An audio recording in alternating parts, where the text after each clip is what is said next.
Welcome to the DL. This is the show where we talk about everything in the truck and equipment repair industry. It's my job to help inform and educate you on ways to help your business. We talk with technicians, business owners, associations, industry experts, manufacturers, and even a few you wouldn't think traditionally apply to your business.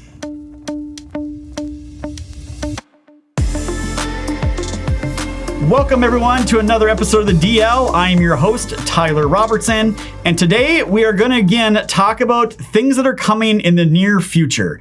So we've all been hearing stories about electric vehicles, alternative energy vehicles, and of course, autonomous driving, automatic driving, and platooning, and all these terminologies. And I thought, what better than to get a true expert in here that really knows what they're talking about?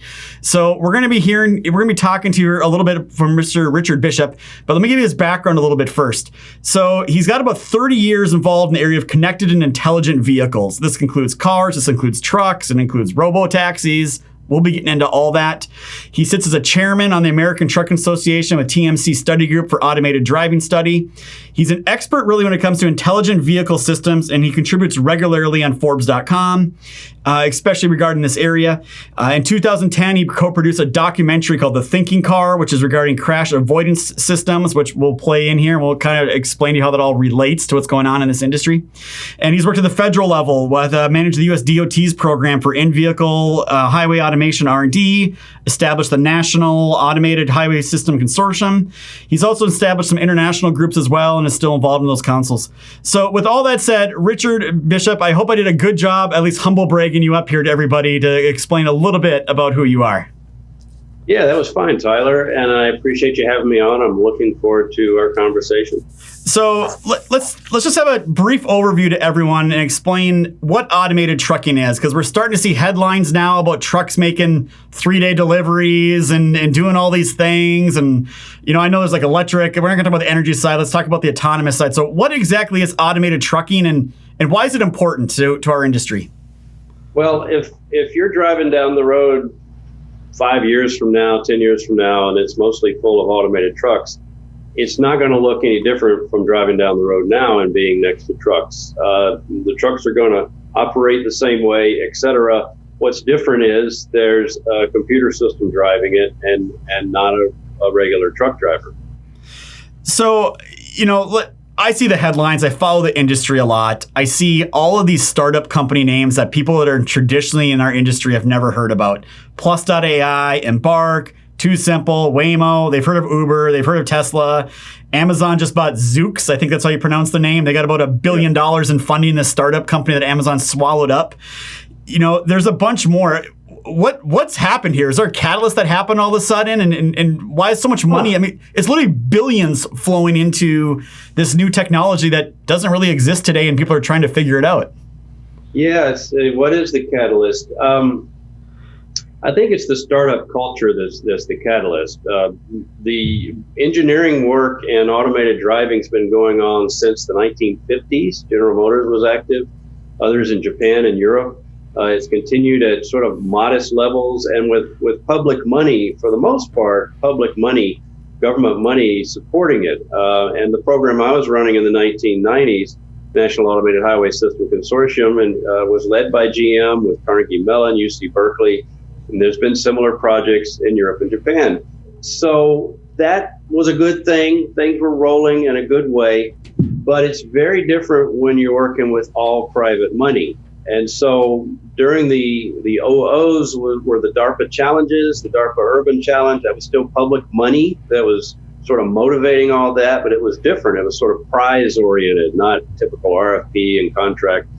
And when that finished up, Google, sort of one of the huge original startups, decided this was cool.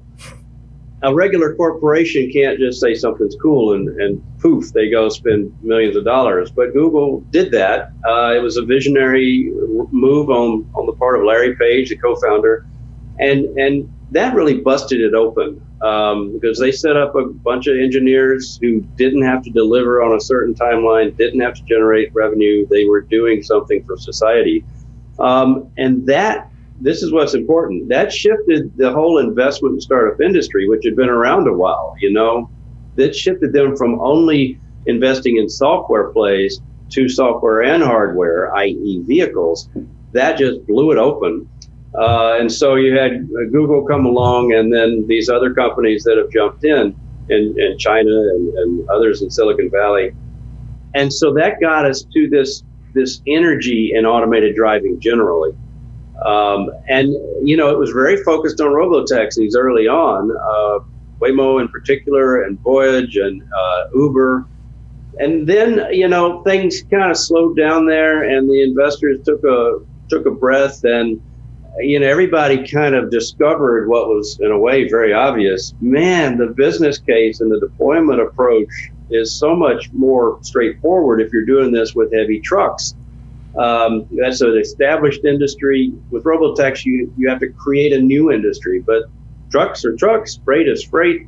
Doing it on trucks just makes so much more sense. And, I can say more about that, but that's really what got us to where we are now. So I remember that when Google first said, hey, we're going to do this stuff with automated cars. I'm like, what the heck does Google have to do with cars having robots driving? Like, it made no sense to me at the time. But I mean, that's Google and the mentality out there, right? Is, hey, there's a big industry here. And, I saw that too. At first it was all the auto guys, and everyone kind of realized, wait a second, that's people just driving to jobs and for leisure. Those trucks go using the same roads, and they're actually using it to make a business. There makes much more financial incentive there. So I can see how that happened. And you mentioned in some of your blogs that you've written, I've seen some of your presentations, you mentioned the 2019 reset. And you said in 2019, things kind of got reset there. So it sounds like we had some government money that got it started, private money started going in, and then last year was the reset. Can you kind of explain to everyone what you mean when you call that the reset? Yeah. One little point I'll make, going just to my previous comments, the action in trucks early on, back in 2012, as early as 2012, was in the truck platooning world. And I know we'll talk about that later. That was Peloton technology getting started. But that was at a situation where you had a benefit in fuel economy, but you still had drivers in the cab. So that was where truck was for a while. And then this, what I call solo driverless trucks, came up in the last 3 or 4 years.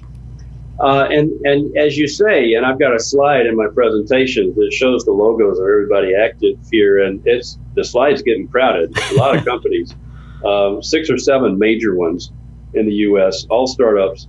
And so there was a point maybe 2 years ago where new truck self-driving startups were popping up every few months, and then they were all cranking along, and it seemed they were all getting money, et cetera. But back to the reset, the 2019 reset, we got to a couple of areas. The things were taking slower in general, taking longer in general for automated driving, and we're the whole Gartner hype curve and kind of into the trough of disillusionment, which it might be disillusionment for the media players and the journalists. To me, it's engineers just being engineers, and to get that last 1% of performance and readiness for the market takes a hell of a long time. That's what we've been doing, but it was quieter and less hypey in 2019. And at the same time, one of the funding became a little harder to come by. And one of the more hypey companies, Starsky Robotics, actually went under. They tried to sell themselves to some of the other players out there, et cetera. And they were a very unique company. Their approach was to use remote driving, which a lot of people are skeptical of for highway speed operations. So one of my articles on Forbes, this was last summer, was to say, look, does Starsky's failure mean the whole truck AV industry is dying? And my answer, and many people I interviewed said, no, absolutely not. The business case is strong, and off we go. But we did go through, in general, a reset of what I would call sobering up, just getting down to business. The business case is solid. It's just about moving on through there. And it was a little bit less hypey. And more recently, this summer, there have been several leading voices saying there's going to be another wave of consolidation or possibly failures or acquisitions amongst these truck players, because you have to have partnerships with pretty much with the traditional truck players, the truck OEMs or the tier one suppliers, to really take the next step. So let's talk about that for a second, because now you have an industry with traditional truck manufacturers making diesel engines, kind of doing their own thing. They're already having to deal with alternative energy trucks, hydrogen, electric trucks. And now we have autonomous, and we have a ton of startup companies in that space. But you're exactly right. Like, you still have the truck manufacturers that need that technology. And it's got to integrate somewhere, somehow. So what are the OEMs doing? Are they just sitting there saying, we're just going to buy one of these guys when they get big enough? Are they like, we're going to make our own solution? Are they partnering? Because they got to know what's coming, right? So what do you see happening right now? Yeah, it's all of the above. The trend over the last 5 years has been classic OEM. Here's this new idea that sounds crazy. Some startups are working it, and the OEMs just kind of fold their arms and say, okay, let's see if these guys do anything. And with the car side, that became a real deal. The Google robotaxi stuff and others convinced the car industry. General Motors invested in cruise automation, other big investments. So the passenger car OEMs got in a few years after these startups showed up.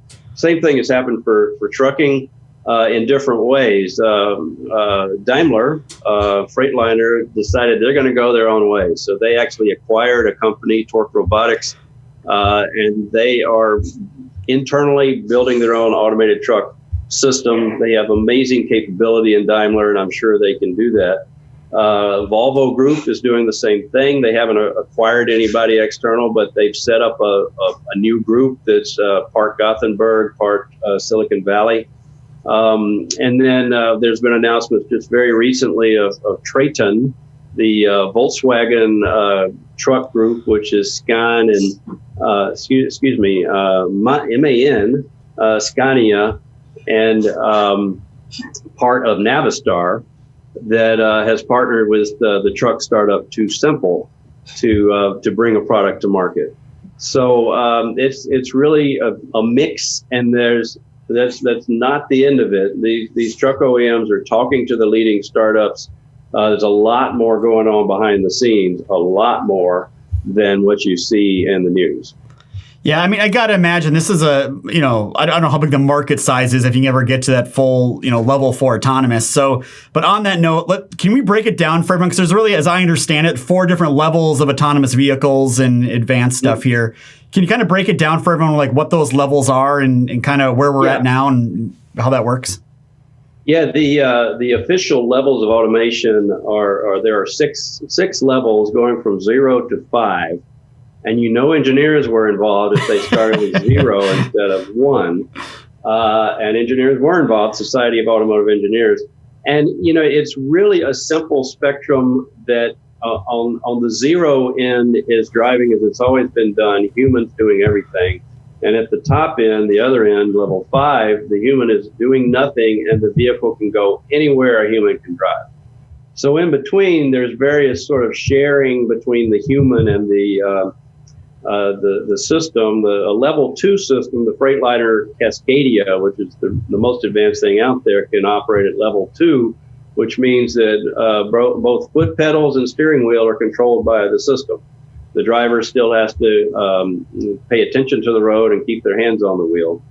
A level 3 is where the system is fully driving for you, but you can take your eyes off the road, but your brain has to be in the game because it may ask you to take over in the space of the next 20 seconds. And then the level 4 is the idea that within a limited environment, such as highway only, the system can completely do the job of driving. Level 5 just means there's no limitations. You can go anywhere. Now, that's the spectrum that was just written for engineering purposes and to talk about this stuff. What's really happening is nobody's in the truck industry. Level 3 doesn't have a business benefit. It means you still need a trained and paid truck driver there to be ready to take over, and you're paying for all this technology that drives at least some of the time. So they're skipping level 3. And we're really talking about level 4 systems where driverless trucks can move freight. There's no need to pay, the labor costs for a driver. And so that's why, that's what drives the business case. Yeah, so I was really impressed. I watched a video on it was a news media outlet. They did a test drive on the new Freightliner Cascadia that had all the advanced ADAS stuff and the self-driving to what it is. And it was amazing to see they actually could get that vehicle to go to a full stop when there was an object in front of them. They were literally driving down the freeway and they could keep their hands off the steering wheel for like 60 seconds before it started beeping angrily at them and that type of thing. So it's really cool to see it actually in action and where we're at. But you mentioned it a little bit earlier in the conversation. I think you said like the 1% they have to go still. And I read a couple of your articles, and you basically, the way I understood it is that first 99%, you got to get there. But at the end of the day, these are 80,000 pound trucks that are driving around and could kill a lot of people if something goes bad. So how hard is that last 1%, and how much government regulation plays into this whole thing if people want to get that level? Because I got to imagine it's going to be a slow boat to change to the wheels of government when it comes to some of these laws and regulations that are in place. Yeah, those are two big questions. Remind me about the government side if I forget. But that last 1%, there's a couple of ways to think about that. One is, when a new truck model is announced by an OEM now, it has to operate everywhere a truck driver wants to drive it. Whatever the weather conditions are, road conditions, terrain, you name it. But with the current situation, these startups don't have to do it that way. They can start in the most benign environments out there. And that's why you hear about testing in Arizona, basically the Southwest, Texas, New Mexico. And they will gradually move towards, the full range of weather conditions, et cetera. But they don't have to do that for initial launch. So it's not like you have to launch for 100%. You can launch for 1% of freight runs and start, doing a service and earning money. So we'll see that in terms of the launch. But the other end of that is the safety side. You do have to do the last 1% on safety. This has become an extremely involved and sophisticated technical expertise. Thousands of engineers have worked this really hard in the last 5 years, in particular, adopting processes that were previously used for aviation, et cetera. It is a very sophisticated process. It's process based in the sense of looking at all that might go wrong and how do you have countermeasures and do you have redundancy, for instance. Redundancy is really important. The truck OEMs that are building for level 4 automation know they have to have redundant steering, redundant braking, redundant throttle, redundant power source, all of these things. So that's what's going to take a while. It's engineering. The engineers know what to do. It's a matter of applying the engineering effort, and that takes time and eats up the calendar. And they'll get there. We're looking at about 2024 is what Navistar has said, where they'll be ready with the fully redundant level 4 ready tractor. So I tend to be an optimist on this. I think the engineers will get there, whether it's OEMs or startups. There's only one company so far has stated a specific time frame, and that's too simple. And they're saying next year they will have their first driver out operations, first time moving freight without a driver on a public highway. And I expect that will be done in the most benign environment possible, lowest traffic, best weather, very well-known route, very simple route, that kind of thing. But it's still an important milestone if and when that happens. They're going to do that by retrofitting the redundancy needed, as my last article said. And that's one way to do it, but everybody in the industry agrees you can't scale up that way. You have to have a factory-built truck to do that. I'll go to the government in a minute, but any questions or follow-up on that point? So we've been doing a lot of studying on ADAS because of all the calibration commands are needed now when you replace components or your windshield or your shock absorbers or whatever. So I personally have read through all the ADAS manuals for Bendix, Detroit Assurance, and WABCO, and I come away from that and I'm like, man, you can't, they're concerned about reflections from guardrails. They're concerned around sharp corners. They're concerned about too much ice or snow. And it seems like there's a lot that you have to be concerned about and the way those systems work. And I see the way they work today. And then I see the articles about autonomous driving. I'm like, man, it just seems like this is what I see, and this is what I read in the news. It seems like there's a big disconnect there between there. But like you said, I think there's a lot going on in the background that, a lot of us don't get to see in the public and everything. But I'd also like to hear your other side of it on the whole government side. Like, how does the government view this? And is this a state thing? Is this a federal thing? Where does that land? Yeah, this is interesting, and it's kind of a wild west in some ways. The way the U.S. regulations work is if a particular device or system is not prohibited, it is permitted. And Europe is the reverse. If it's not permitted, it's prohibited. So the U.S. is the most open environment for this technology because all of the regulations written about vehicles, whether car or truck, they're completely silent about automated driving because no one would have written them that way when they were passed years ago. What that means is at the federal level, you can put a driverless truck on the road right now. And the federal government has issued guidance to say that is the case. However, there is the state level, and it gets a little bit fuzzy between the state and federal boundaries, but states essentially reserve the right to deny automated trucks or explicitly allow them or be silent on it. So that's a hodgepodge. And that lack of uniformity is a problem that the automated truck industry is working on. Some advocate that for automation in general, and specifically to automation, the federal government should preempt the states. And that would be giving more power to the federal government than it's had before in this sense. But there's the rationale that it works better that way for automated vehicles. So let's talk about the one that I think is really interesting. That's platooning. And when I first heard the platooning, I kind of saw it and I was like, okay, that's cool. But now I've been thinking about it more. It seems like an interesting thing. Can you just explain to everyone what platooning is? And there's some different strategies there on how that could work as well with the number of drivers you need, number of trucks, and that whole thing. Yeah, sure. Yeah, truckers draft on each other now when they have the opportunity. Many feel that they cut corners on safety when they do that. If that first truck has a hard braking, there's going to be a collision. So it's a thing that's out there. So the platooning is really sort of like drafting on steroids. You're able to get very close behind another truck and do so safely.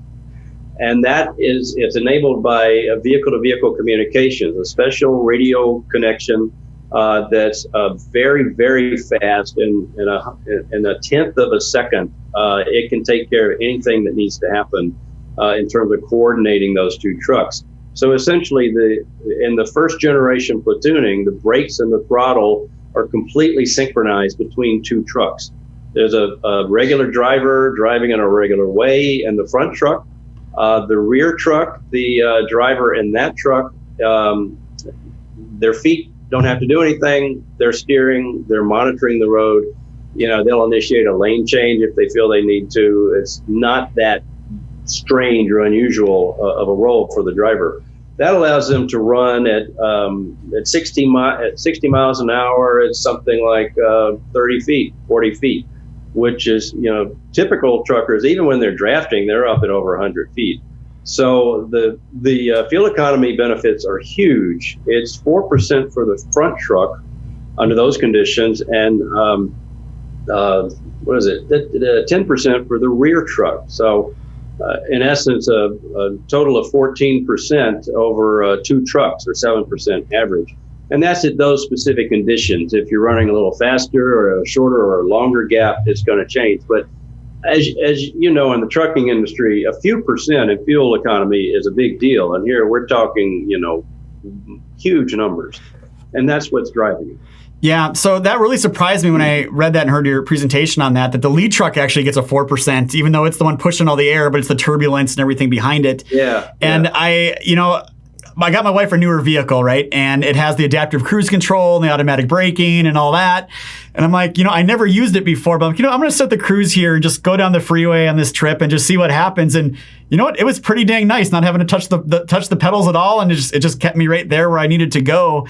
But what about cut-ins? I mean, that's the big concern, right? You got your two trucks platooning, you get 40 feet between them, and some four-wheeler decides to eke in there to hit an exit ramp or something. Like, how? Yeah. Is that a problem? Is it legit? It will happen. We all know better than to say it's not going to happen. The four-wheeler is going to do whatever they're going to do. So the system has to be able to handle that, and it does. There's the Peloton technology approach. They're the ones that are bringing this level 1 to the market, at least being public about it. Some OEMs might be as well, but they haven't publicized anything. But the system will detect that car coming in, and some people assume, that means it decouples and leaves it to the driver to handle that. No way, because those two trucks are way too close together for a human to handle it with a car in between. So the system initiates a process to back away from the other truck and make room for that car, and will hand control back to that rear truck driver when the distances are safe. And as needed, they'll just reconnect. It's not a big deal if it has to be done. But here's a couple of interesting points. One is that, as I said, that rear truck driver is very engaged in the driving task and is watching other traffic. And it's usually pretty evident when someone wants to get over. They're kind of hovering right there at the gap. So they're trained, according to Peloton, they're trained to open up that gap as a courtesy. So the system doesn't have to do it, the driver does. And by and large, that's what happens. There's some trial data, customer trial data that Peloton has released. There's been 2 field trials in Europe with similar results. Cut-ins are happening at about every 600 miles of driving. In terms of the system having to do it, because the drivers are handling it. And one of the other findings in the European trial in Bavaria in Germany, the drivers preferred the closer gaps so that there were fewer cut-ins. Many have thought drivers are going to hate being that close behind another truck, but they actually preferred the closer gaps because they didn't have to, be concerned about the cut-in effect. And this is with a 2-truck platoon. With only 2 trucks, you can imagine that the car drivers are going to see that, and it's not that hard to make a choice. Just get behind the 2 trucks and wait to get off that ramp or whatever. So is platooning expandable? Could it go past 2 trucks? Can you just keep daisy chaining that thing and put 4 trucks, 5 trucks, 10 trucks? Is that in the cards for that technology? Yeah. I mean, engineering wise, yes, you can do it. It gets harder the more trucks you have, but it's not undoable. There is the issue of the nature of freight. How often are 10 trucks going to be going to the same place at the same time? Maybe, yeah. But when you turn it around the other way, well, if you've got this incredibly cool benefit for a really new technology with only 2 trucks, why push it to 3 or 4 or more? Let's launch the market with 2 trucks. Why freak out the regulators? Why freak out the public if they're going to be freaked out? And you're also fitting much, much better with hub-to-hub type operations that are so common out there. 2 or 3 trucks are being dispatched within minutes of each other now because of the hub-to-hub nature. So that's how it's going to start. And when I spoke of the government or the public being freaked out, I've been in demos with officials with various states and federal officials and platooning demonstrations, and it feels really quite normal and natural at about a 60-foot gap. And if you look at the other cars on the road, nobody's paying attention. They're just kind of cruising down the road. So I don't think it's not going to be a big deal to the other road users to have these out there. Well, I know I'm only one guy. My opinion matters nothing in this whole thing, but I view platooning as kind of what you're talking about makes a lot of sense, because now it's not a bunch of robots driving cars. Yeah, there's robots keeping the distances close and doing all those things, but you're not freaking out your employees. You still got drivers. You still got loads to haul. You're getting a fuel benefit out of it, which has an immediate ROI, and it's not like there's a ton of new technology going on that everyone's seeing and noticing. So to me, it makes a lot of sense. But Daimler Chrysler last year, Daimler said, no, we're not going to do this. We're kind of abandoning our research in that whole strategy. Can you give any insights, kind of what conclusion they came to, or what the line of thinking is there? Yeah, Daimler and Freightliner were very active out there testing platooning, et cetera.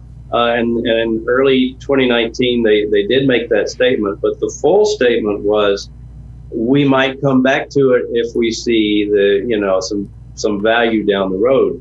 And I think that's a key point.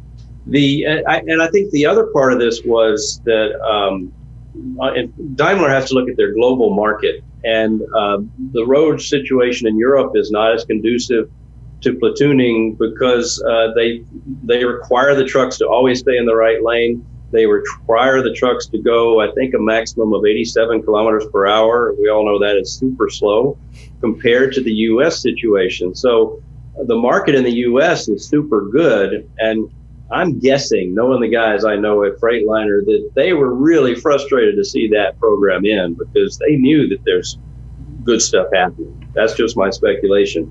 But Daimler made a global market decision. Other OEMs, haven't said anything either way. But this brings me to the second generation of platooning, which is a vastly different animal. It's the idea that second truck is completely unmanned. So you've got a drone follower, in essence. Now, that completely shifts the business case. Obviously, the benefits are both fuel and labor savings. And I've been in discussions with lots of OEM guys in Europe. That's going to shift the equation substantially. It doesn't so much matter if you're in the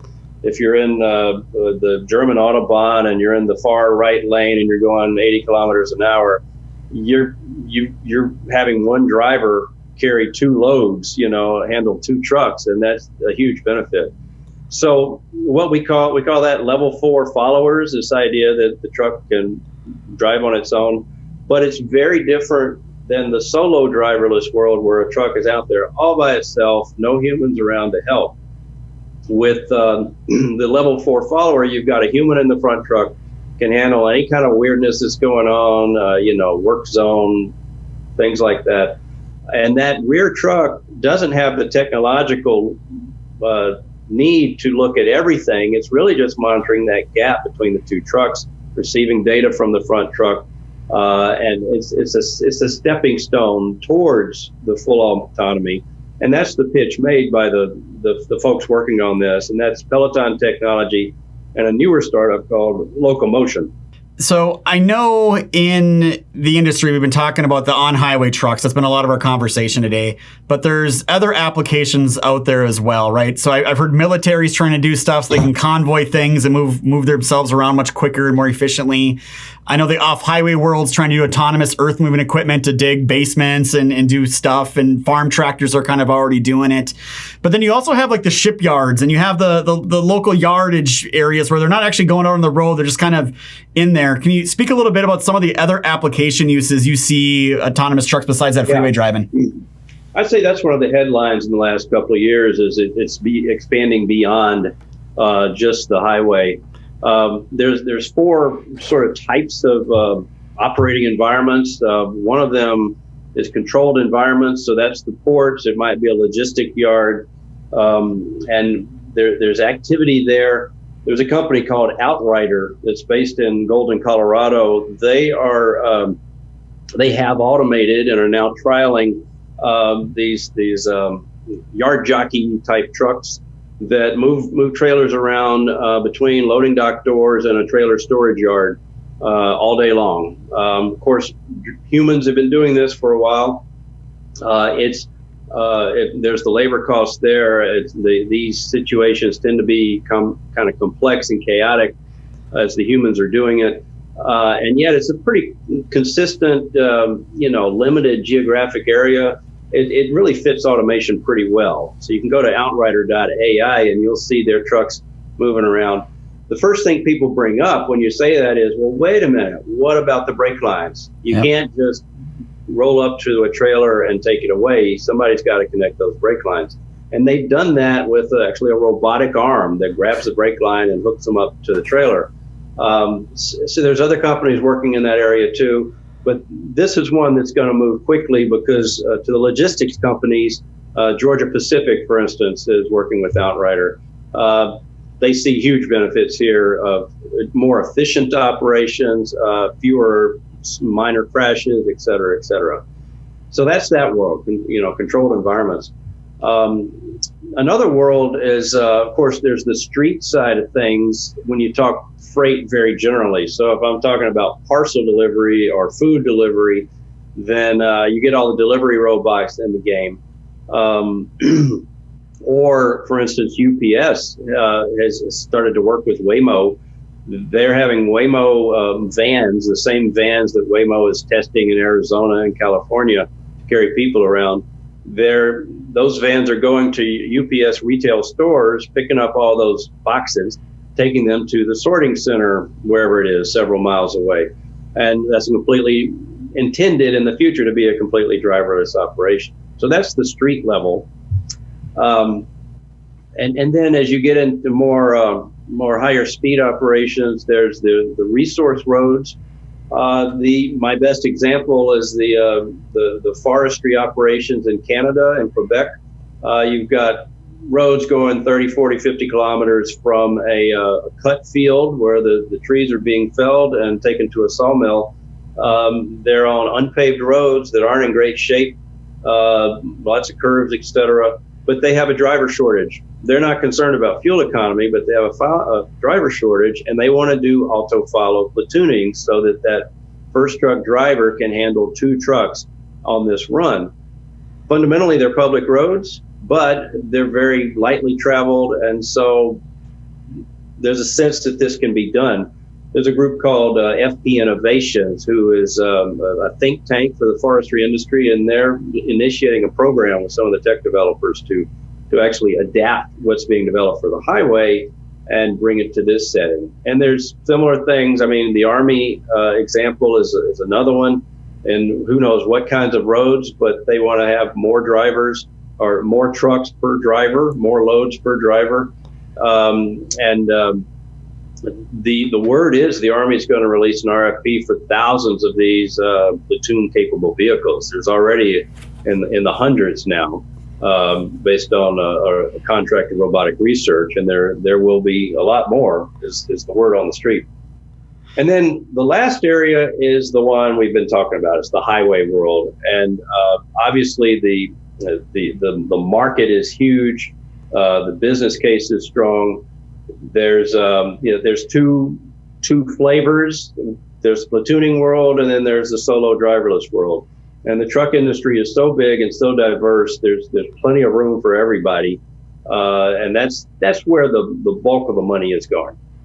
Well, I'll tell you, Richard, I think I could sit here all day and talk to you about all this new technology and new stuff. It's to me, it's super interesting. I landed on your blog and read a bunch of your articles on Forbes. If anyone hasn't come away from this understanding that this is the world you live and breathe, and you're really one of the foremost experts in it. So I very much appreciate coming on and talking with us today. If someone wants to reach out to you, what's the best way to get a hold of you? I think LinkedIn is great. Just look for Richard Bishop. You'll find me. Awesome. Well, we'll put some links in the show notes for everybody. So again, Richard, thank you very much for being on the show. So as we wrap it up, obviously diesel laptops are selling diagnostic tools to human-driven trucks today that are running on diesel. I have a sneaking suspicion in the not so distant future, it may be alternative energy vehicles with robots driving the trucks as well, but it'll still be diagnostics done right here at Diesel Laptops in any of those situations. So again, thank you everyone for watching. Have a great day, and it's been a great episode.